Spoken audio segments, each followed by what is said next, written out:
pues daros muchas gracias de darme la oportunidad de compartir con vosotros y evidentemente traigo saludos de la iglesia de Gabá. Muchos no sabían que venían y me han mandado algún WhatsApp para decirme, recuerda dar saludos. Es imposible, como decía Joel, no contestar, no hacer un spoiler de la predicación. ¿Existe la felicidad? Pues es que no me queda más que decir que sí. ¿Sabéis? Es la pregunta que todos nos hacemos en un momento dado. Yo creo que desde que tenemos uso de razón, intentamos buscar esa felicidad. Tenemos la necesidad imperiosa de sentirnos bien, de que haya algo que llene nuestras vidas. La psicología integral busca el equilibrio de todas las esferas que conforman la persona. Todos intentan buscar y descubrir cuál es la clave, cuál es su propia verdad. Aristóteles ya decía que el fin supremo del hombre es la felicidad. Fijaos que ha pasado tiempo y seguimos buscando esa felicidad. ¿Cuándo se alcanza la felicidad? Pues el psicólogo Maslow dirá que la felicidad se alcanza en el momento en que encontramos el propósito de nuestras vidas. La felicidad se entiende como ese estado de plenitud que, a pesar de las circunstancias que nos rodean, la mantenemos. Eso no significa que cuando llegan a nosotros tristezas, momentos difíciles, esa plenitud nos sigue manteniendo. La felicidad es constante, pero eso no significa que yo no sienta que a veces decaigo. Porque la felicidad no es un hecho puntual, la felicidad es un progreso. Y hacia ahí es hacia donde tenemos que ir. Otros interpretan la felicidad como alcanzar el éxito en la vida. La psicología afirma que el hombre está en una constante búsqueda y cuando ésta no exista, comienzan los estados de depresión y de ansiedad. En ese estado de constante búsqueda, lo que produce es un inconformismo, porque el problema que tiene el hombre es que no sabe dónde buscar. Y como no sabe dónde buscar, eso le produce esa depresión y esa ansiedad. Y vamos a los hospitales o en las propias empresas, no sé cuántos compañeros podéis tener de baja por ansiedad. La gran enfermedad de este siglo. Porque el hombre tiene necesidad de buscar algo que le llene y no sabe dónde buscarla. Por eso es tan difícil que la gente sea feliz. ¿Qué dice la Biblia sobre el éxito? En Josué 1:9 dice: nunca se apartará de tu boca este libro de la ley, sino que de día y de noche meditarás en él para hacer conforme lo que en él está escrito, porque entonces harás prosperar tu camino y todo te saldrá bien. Y el sentido que tiene es: y entonces tendrás éxito. Porque cuando conocemos cuál es la voluntad de Dios a través de su palabra, sabemos cómo actuar. Y sea a nuestro favor o sea en nuestra contra, sabemos que estamos haciendo la voluntad de Dios. Y eso trae paz a nuestras vidas. La Biblia engloba la totalidad de la persona, interrelaciona todas las áreas de tal forma que conforma un cambio de percepción en la aplicación de los principios. Es un cambio continuo de búsqueda para llenar el vacío existencial, un cambio de percepción de quiénes somos. Cuando nosotros sabemos quiénes somos, a partir de esa base podemos empezar a construir, porque podemos empezar a buscar. y a llenar ese vacío que hay en nosotros. No es el descubrimiento de nuestra propia verdad, sino de la verdad absoluta del conocimiento de Dios. Es un cambio de la percepción de la realidad de la persona.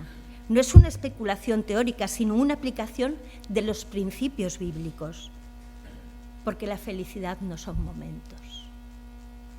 No sé si esta semana visteis, creo que fue el jueves, hubo una noticia que me impactó mucho, aparte de lo de Samaria.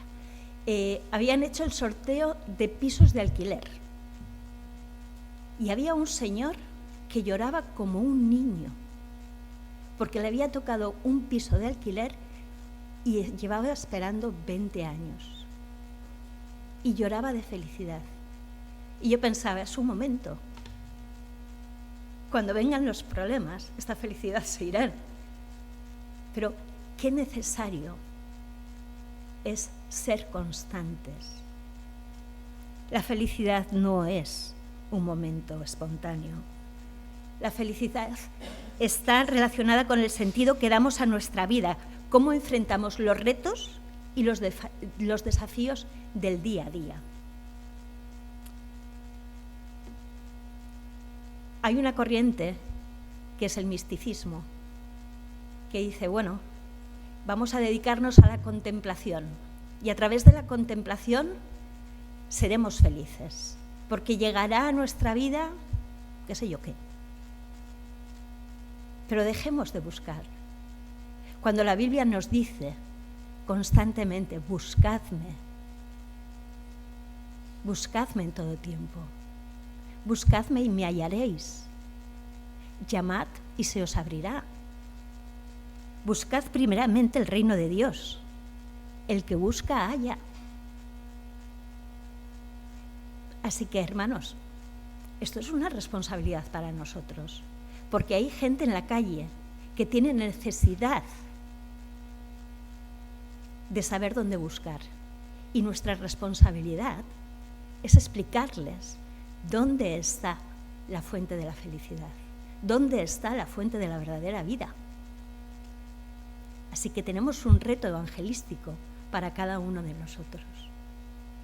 La gente tiene necesidad, la gente tiene una búsqueda y no sabe dónde hacerlo. Nosotros tenemos una respuesta que darles. ¿Sabéis? La aceptación de la voluntad divina, con la que podríamos decir, bueno, yo soy feliz porque acepto lo que el Señor me dice o lo que el Señor me da o lo que me toca en esta vida. A mí me ha tocado esto y pues bueno, nos conformamos con lo que el Señor nos da. Eso tampoco es la fuente de la felicidad. No es vivir una vida plena. La aceptación de la voluntad divina es aceptamos lo que tenemos y seguimos en esa búsqueda activa y continua en el crecimiento de Cristo. Porque si nos olvidamos de ese crecimiento, del querer ser como Cristo, y solamente aceptamos lo que viene a nuestra vida como, bueno, pues, me ha tocado, a otro le toca otra cosa, yo aún he tenido suerte. Eso no forma parte de la felicidad que Dios quiere implantar en nuestros corazones. No estamos intentando entender qué es lo que nos pasa. Lo que tenemos que hacer es seguir caminando. Seguir caminando. ¿Sabéis? Ningún niño, ninguno de nosotros como niños, nos rendimos a la hora de empezar a andar. Y nos dimos batacazos. Yo me caí por las escaleras porque mi madre no cerró la puerta. Pero aún así, yo insistí y al final anduve. Y cada uno de nosotros, por muchas veces que nos hemos caído cuando éramos pequeños, no hemos desistido, Pues ahora tenemos el mismo reto. Por muchas veces que nos caigamos, no podemos desistir. Tenemos que seguir adelante. La felicidad no es el resultado, sino el disfrute del aprendizaje en medio del proceso. Frente a un resultado absoluto, siempre somos impotentes. No sé si os ha pasado a los que os habéis comprado casa, ¿vale? Sobre todo a nosotras las mujeres lo tenemos más. Te compras la mesa de tus sueños. No hay mesa más bonita. Te has dejado un pastón, pero tienes tu mesa. Hasta que ves otra que es más bonita. Entonces, claro, con el pastón que te has dejado no puedes cambiar la mesa. Entonces te vas a cosas más sencillas como la cubierta de la cama. Te compras la cubierta más bonita y al final tienes 50 cubiertas en el armario porque cada vez ves una más bonita y más bonita y más bonita. No estamos conformes con nada. No estamos conformes. No es un resultado absoluto. Es un proceso. Es un proceso. Podemos sentir a Dios, pero estamos en un estado de avance constante. No puede haber rendición en nosotros. En Colosenses 2, Pablo dice, porque en Él habita corporalmente toda la plenitud de la deidad, y vosotros estáis completos en Él. Debemos seguir buscando siempre en el camino. Todo lo que nos ocurre forma parte de lo cosmogónico y nos tiene que situar en una posición de humildad con respecto al aprendizaje y a valorar el tiempo. Hemos cantado que nuestro tiempo se lo damos al Señor. ¿Sabéis? Lo que nos hace felices es lo que nos apasiona. Cuando nosotros encontramos la pasión, encontramos la felicidad. Y si ponemos la pasión en algo intrascendente,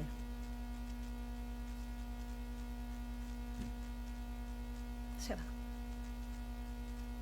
Cuando nuestra pasión es la búsqueda del Señor, la búsqueda de vivir una vida recta delante de Él, deberíamos aumentar nuestra felicidad.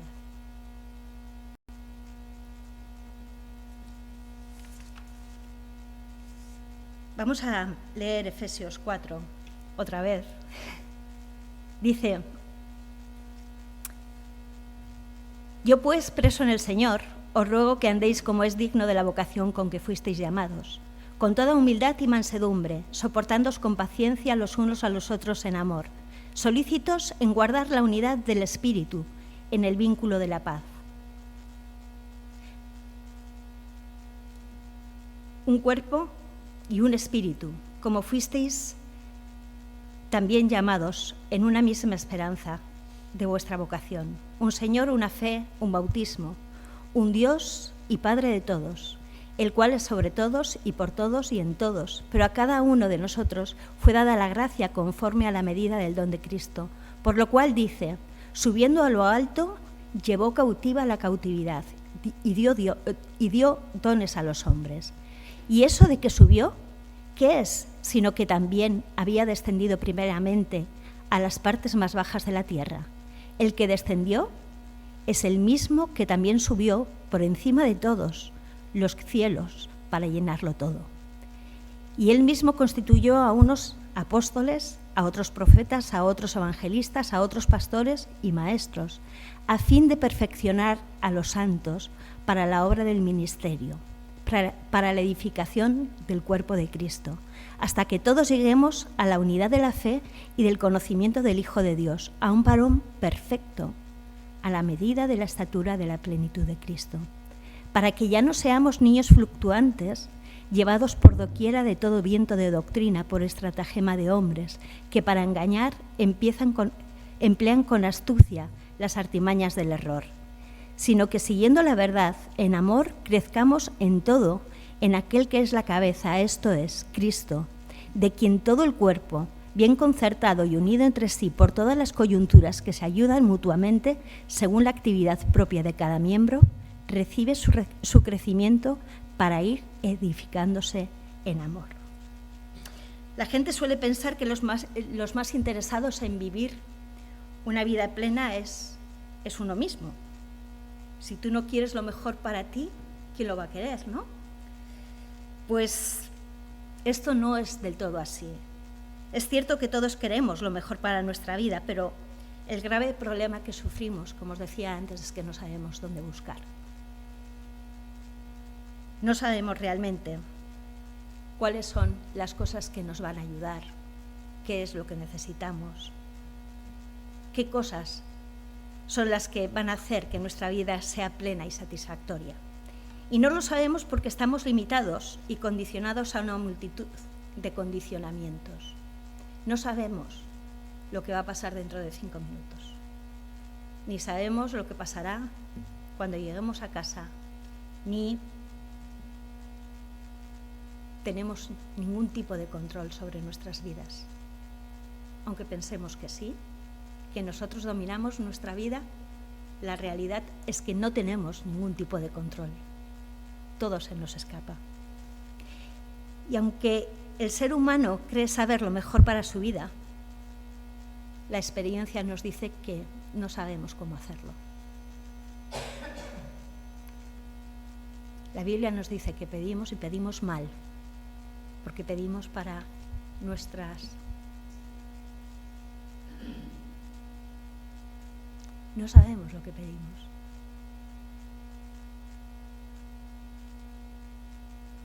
¿Qué vamos a pedir?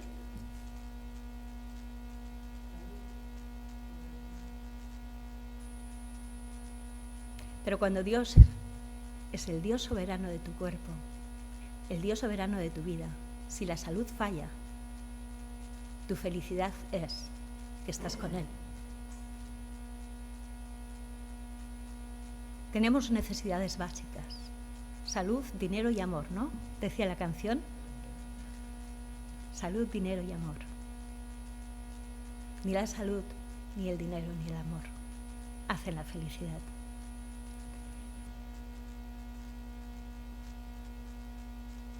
La experiencia nos dice que no sabemos cómo pedir. Es por eso por lo que Cristo tuvo que venir a enseñarnos cómo debemos vivir nuestra vida. Y para enseñarnos cuáles son aquellas cosas que merecen la pena que afrontemos y cultivemos en nuestra vida. ¿Sabéis? Los cristianos tenemos algo que los demás no tienen. Y es que podemos seguir a alguien, a Cristo Jesús, que vivió una vida plena. Y lo que se nos dice es que le sigamos. ¿Recordáis que en un momento determinado Jesús les dice a sus discípulos: llevad mi yugo sobre vosotros y aprended de mí, que soy manso y humilde, y hallaréis descanso para vuestras almas? Esa es la ventaja que tenemos como creyentes, que tenemos a alguien que ha vivido una vida plena, una vida completa, que ha cumplido el propósito para el que vino a esta tierra y nos está diciendo: aprended de mí. Aprended de mí. Nuestra vida a veces deja mucho que desear y experimentamos el fracaso y la frustración tantas veces. Tantas veces. Pero tenemos a Cristo Jesús que nos dice: yo soy el camino, yo soy la verdad y yo soy la vida. Esa vida que cada uno de nosotros anhelamos vivir y que muchas veces no sabemos cómo hacerlo y que constantemente nos damos trompazos porque no somos capaces de vivir la vida que Cristo quiere que vivamos. No tengamos ninguna duda que Dios quiere lo mejor para ti y para mí. Dios quiere lo mejor para tu vida.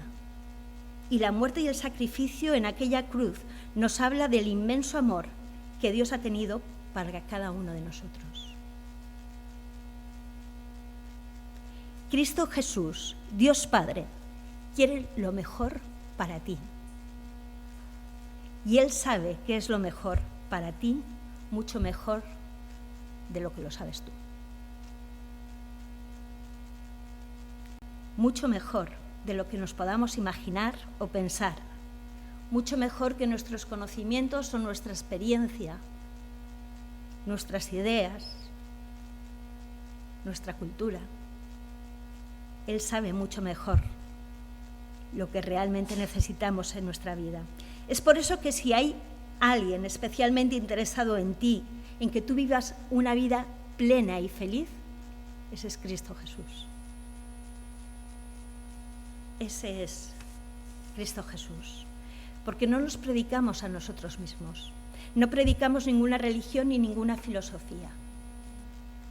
Estamos predicando a una persona real, que vivió con nosotros y que nos mostró el camino por el que debemos andar, cada uno. Y eso es lo que dijo cuando estaba con nosotros. El ladrón vino para matar, hurtar y destruir, pero yo he venido para que tengáis vida, y vida en abundancia. Cristo Jesús no quiere otra cosa para ti, sino que disfrutes y tengas una vida plena, perfecta y satisfactoria, una vida que todos anhelamos y soñamos. La vida que Dios quiere que vivamos, no hay ninguna vida más plena y satisfecha que la que podemos vivir a través de Cristo Jesús. Porque es la única que merece seguir, porque es la única que es vida eterna. Es una vida plena. Con Cristo Jesús, la vida no tiene comparación. Todos nosotros en algún momento de nuestra vida hemos estado buscando esa clase de vida. Algunos se casan y piensan que va a llegar la felicidad, la vida plena. Otros tienen hijos, poniendo en esos hijos la esperanza de que van a llenar su vida y van a ser felices y todo va a ir bien. O tenemos nuestra esperanza en nuestro trabajo y cuando algo se tambalea,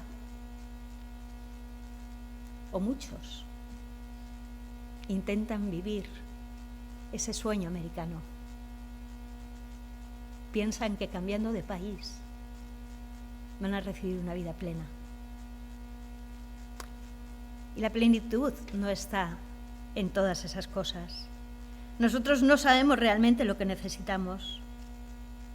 Todo eso no es la vida que Dios te ofrece. Hay más. Por eso el más interesado en que vivas una vida acorde con el Evangelio, plena y satisfecha con los principios y el carácter de Dios, es el mismo.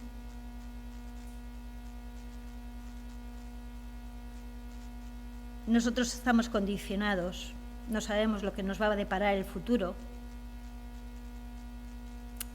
y no sabemos cómo alcanzar y cumplir los anhelos de nuestro corazón por nosotros mismos. Pero Dios sí que lo sabe. Y a veces pedimos cosas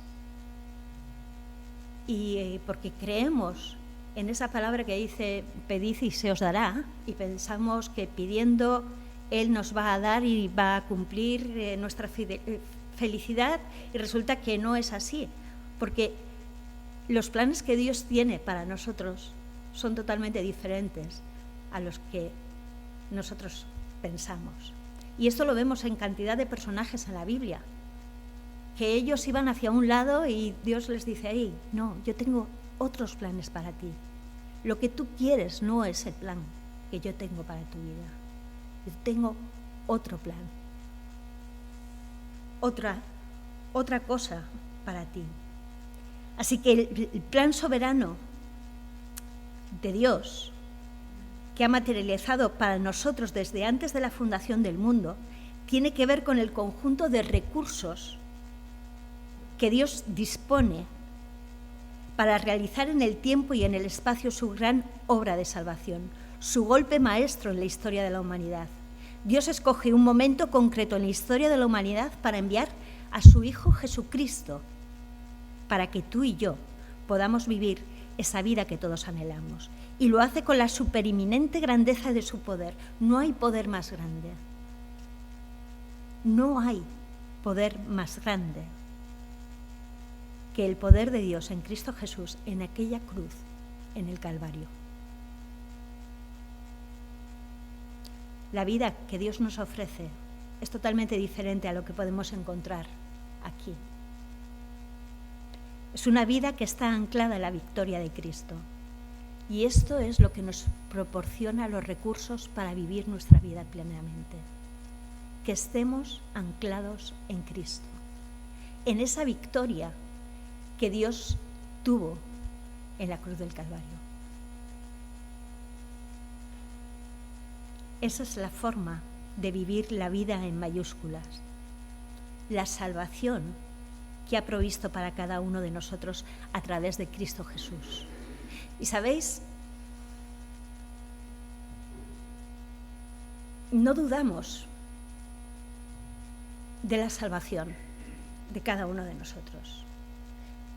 Pero ¿no os ha pasado a veces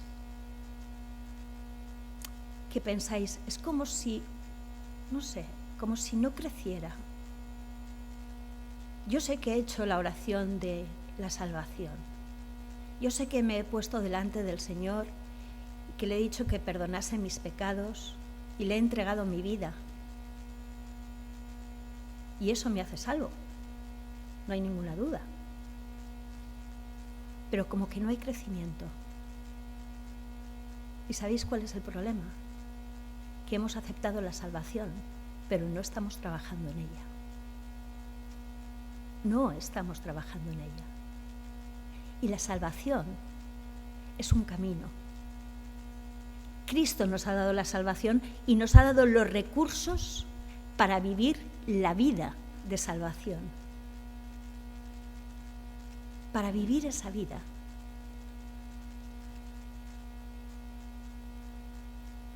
En los 3 primeros capítulos del libro de la carta de Efesios nos muestra cuáles son, quiere reunir todas las cosas en Cristo y dar el sentido de todo lo que está pasando a través de la persona de Cristo. Y ahora en el capítulo 4, lo que hace Pablo es hacernos ver el plan de Dios con los propósitos de cuál es el propósito para mí, cuál es el propósito para ti, cuál es el propósito como conjunto para la Iglesia. Y empieza a responder qué es lo que significa vivir de manera digna el Evangelio, qué significa pertenecer a una iglesia y cómo debemos comportarnos unos con otros. Nos está dando las normas, todos los parámetros para que podamos disfrutar de esa vida que Dios ha conseguido para cada uno de nosotros. Y nos está diciendo cómo tenemos que hacerlo y cómo debemos comportarnos, qué actitud tenemos que tener. Y Él nos dice, yo pues, preso en el Señor, os ruego que andéis como es digno de la vocación con que fuisteis llamados, con toda humildad y mansedumbre, soportándoos con paciencia los unos a los otros en amor, solícitos en guardar la unidad del Espíritu en el vínculo de la paz. Y este versículo es muy interesante porque, ¿sabéis? Los cristianos no debemos producir la unidad de la Iglesia. Eso ya está. Cristo ya nos ha dado la unidad. Lo que nos dice es que seamos solícitos en guardar la unidad, en salvaguardar la unidad. ¿Y cómo podemos preservar y fortalecer la unidad de la Iglesia? Pues viviendo unas vidas coherentes con el mensaje bíblico, andando de una manera digna. En la palabra de Dios siempre van unidas estas dos cosas, práctica y enseñanza. Huid de una iglesia donde solamente hay enseñanza y no hay práctica, porque nos encontraremos una iglesia Samaria. Lamentablemente. El mensaje del Evangelio es enseñanza y práctica. A eso es a lo que nos está llamando el apóstol Pablo. Sin embargo, hay muchas veces que hay una brecha entre lo que yo creo y lo que yo vivo. Hay veces que nuestra vida no es coherente. Y cuando nuestra vida no es coherente, es imposible ser feliz. No podemos ser felices si lo que yo creo, porque el Señor me lo dice en su palabra, no es lo que yo practico.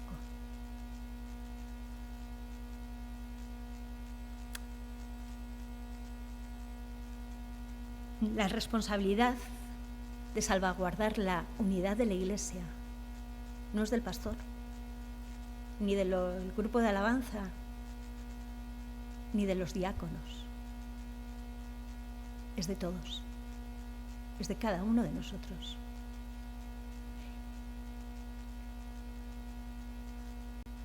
Nosotros no lo vamos a crear, nunca crearemos unidad.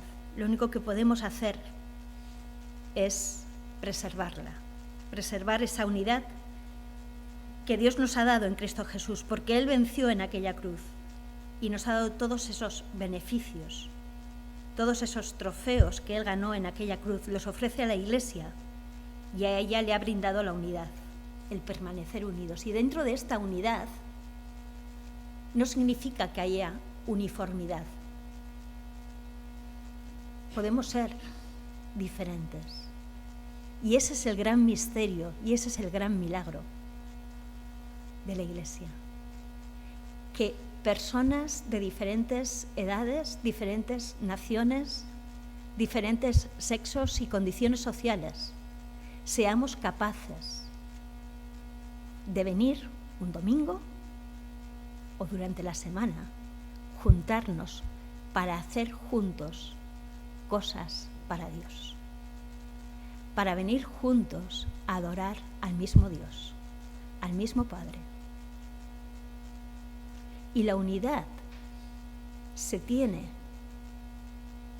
mantiene y se preserva cuando tú miras a tu hermano y piensas, el Señor ha pagado el mismo precio por este que por mí. Ni más ni menos. Le hemos costado la misma sangre. Eso es mirar a tu hermano con humildad y mansedumbre, reconociendo en tu hermano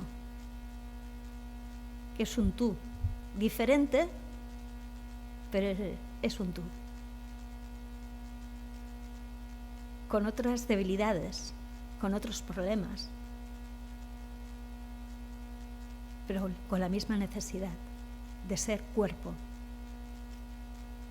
y de ser apoyado.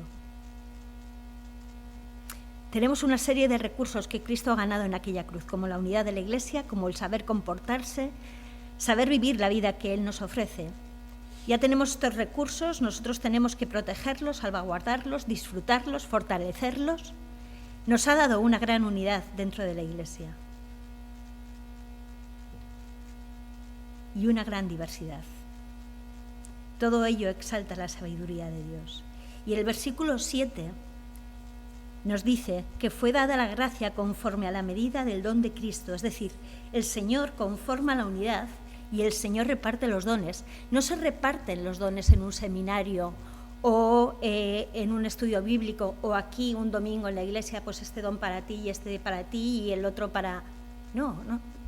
Si nosotros repartiésemos los dones así, esto sería un caos, porque seguramente que a la nariz le diríamos que es un pie, ¿vale? Y a la oreja le diríamos que es boca. Y esto sería un verdadero caos. Dios reparte los dones como quiere, cuando quiere y a quien quiere. Y sabéis una cosa muy importante, que da igual qué don tengas. Porque aquí lo importante no es el don. Aquí lo importante es qué haces con el don. Porque los dones están para el servicio de la Iglesia. Están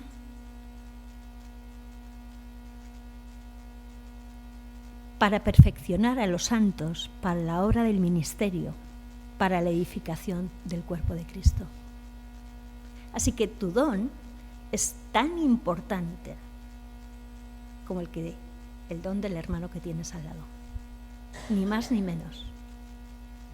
Es para la edificación de la Iglesia. Y nos edificamos unos a otros, viniendo a cada reunión, preguntándonos cómo estamos, orando unos por otros. Así nos edificamos.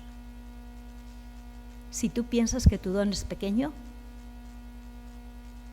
alégrate, porque tienes menor responsabilidad. ¿Eh? Los dones son para ponerlos por práctica. No importa qué don tenemos, lo importante es qué hacemos con ellos.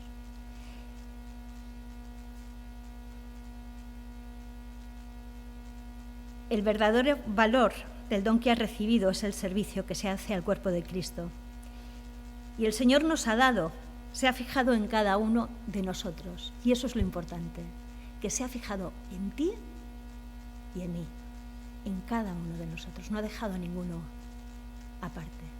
Porque esos dones son fruto de su muerte en la cruz del Calvario. El Salmo 68, el apóstol, en el versículo 8, hace referencia al Salmo 68, que nos narra la victoria de Yahvé sobre la victoria de sus enemigos. Y es la imagen que nos da es cuando un ejército invade una ciudad y entra el rey con el resto de sus ejércitos y se reparten el botín. ¿Vale? Es un botín recuperado de una victoria. Y es la victoria de Cristo sobre la muerte lo que nos da esos regalos. Y el mayor regalo que Dios nos puede dar es esa vida eterna, esa vida plena. Si nos vamos al versículo 19 del capítulo 3 y arrancamos desde ahí, porque el capítulo 4 sigue al capítulo 3, dice: y de conocer el amor de Cristo que excede a todo conocimiento, para que seáis llenos de toda la plenitud de Dios. Hermanos, este es el propósito que tenemos. Conocer el amor de Cristo que excede a todo conocimiento, para que seamos llenos de toda la plenitud de Dios. En Cristo habita toda la plenitud de Dios. Si nosotros somos conscientes de cuál es el propósito de lo que están diciendo estos textos, estamos llamados a vivir una vida feliz, siempre y cuando nuestros hechos y nuestro mensaje correspondan.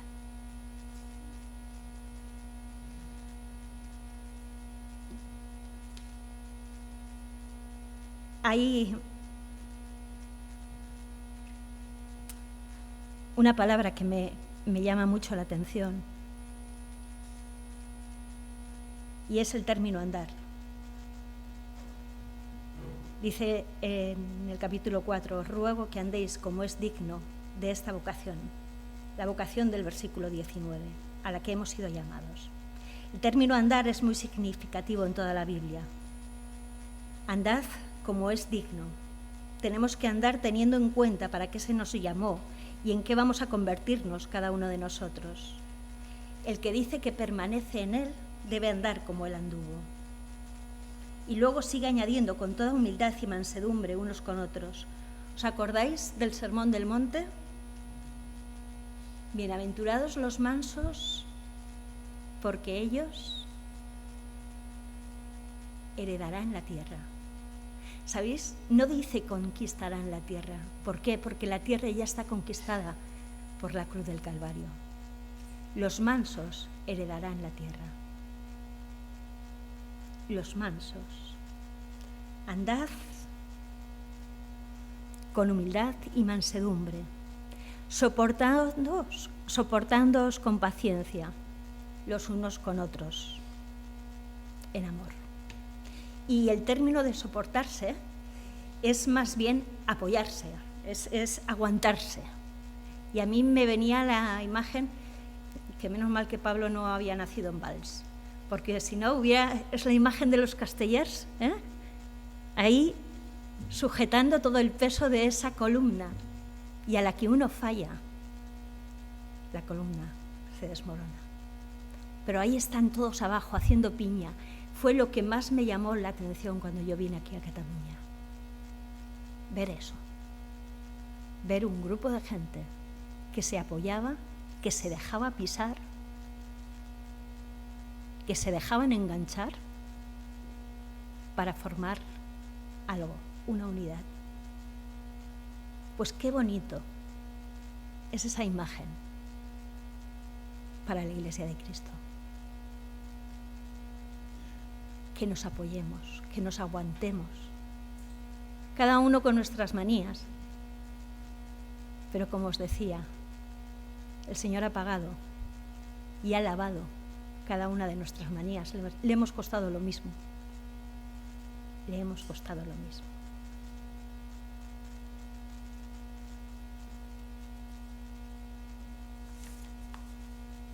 Ya para finalizar, la salvación es sobre todo para practicarla. No es algo teórico ni es una filosofía. Si recordáis, cuando Lucas escribe el libro de Hechos y habla sobre la vida del Señor Jesucristo, dice: en el primer tratado, oh Teófilo, hablé acerca de todas las cosas que Jesús comenzó a hacer y a enseñar. Hacer y enseñar. La práctica y la enseñanza. Es fundamental, es el tándem del Evangelio. Podía decir que el Señor empezó a predicar y a hacer discursos. No. Dice que el Señor andaba haciendo bienes y sanando a los quebrantados de corazón.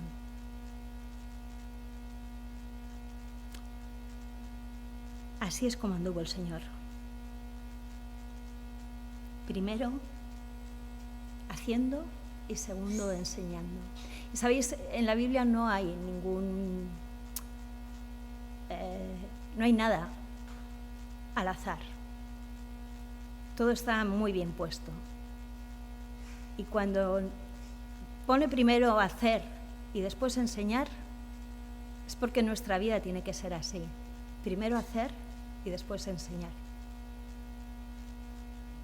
Primero hacer y después enseñar. Y ya para terminar, hay una declaración muy significativa en 1 de Pedro 2:21. Dice: porque para este propósito habéis sido llamados, pues también Cristo sufrió por vosotros, dejándoos ejemplo para que sigáis sus pisadas. No tenemos que seguir otras pisadas, no tenemos que seguir las pisadas de la Iglesia o las pisadas de Ricard. No, Cristo ya anduvo. Cristo es el camino.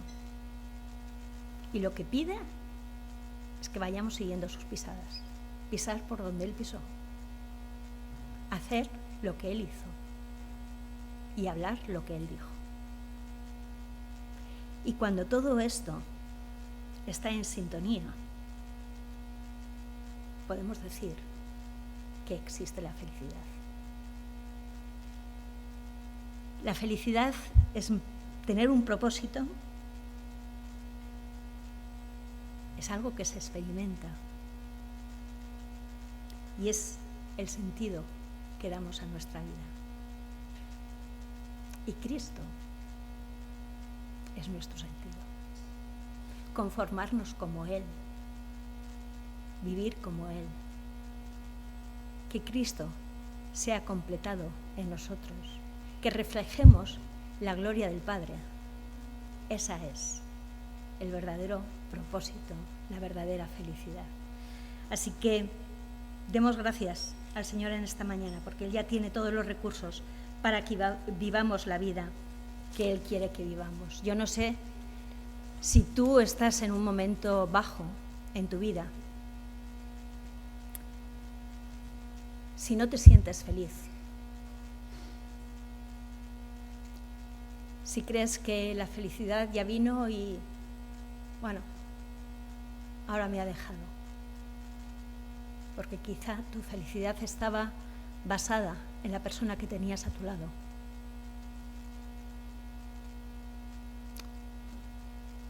O en alguien a quien tú cuidabas. O en algo que tú admirabas. No sé cómo te sientes, si te sientes feliz o no. Pero yo te invito a que en esta mañana cierres tus ojos y ores conmigo. Señor y Dios, no podemos entender cuánto nos has amado. Nunca podremos entender el precio que has pagado por nosotros.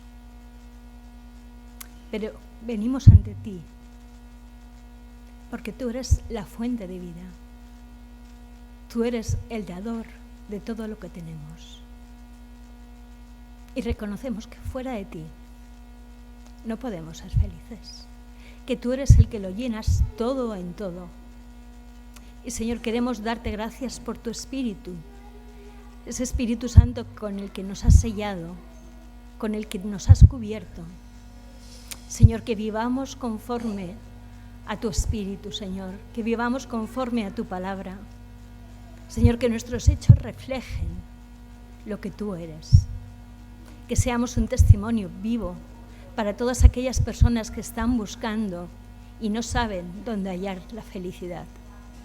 Señor, gracias por ese precio que tú has pagado. Señor, tú conoces la condición de cada uno de nosotros.